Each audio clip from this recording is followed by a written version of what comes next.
সবাইকে স্বাগত জানিয়ে আজকে আমি তোমাদের কাছে আবারও চলে এসেছি আমার অত্যন্ত একটি লোভনীয় রেসিপি নিয়ে, যেটা তোমাদের কাছেও লোভনীয়ই হবে আশা করি।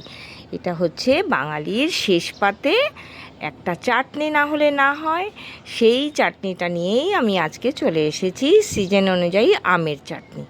আমের চাটনিটা আমি কিভাবে বানাচ্ছি সেটা তোমাদের কাছে শেয়ার করলাম।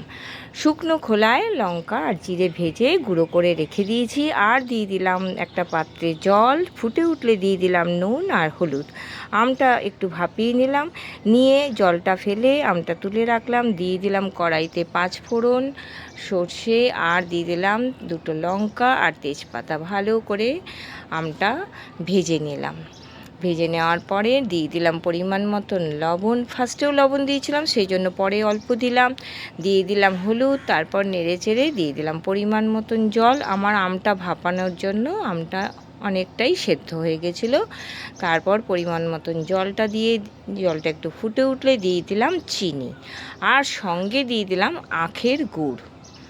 এই আখের গুড়টা দেওয়ার কারণে আমের চাটনিটা না দ্বিগুণ স্বাদ হয়ে গেছে।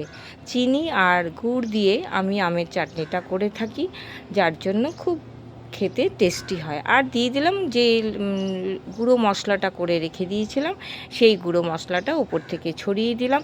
দেখো, রূপে রঙে সেজে উঠেছে আমার চাটনি।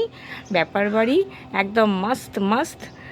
তো আমার চাটনিটা তো আমি এইভাবে করলাম। তোমাদের কাছে কেমন লাগলো শেয়ার করো, আর ভালো লাগলে লাইক, কমেন্ট আর সাবস্ক্রাইব করে দিও। টাটা, আমার সঙ্গে থেকো।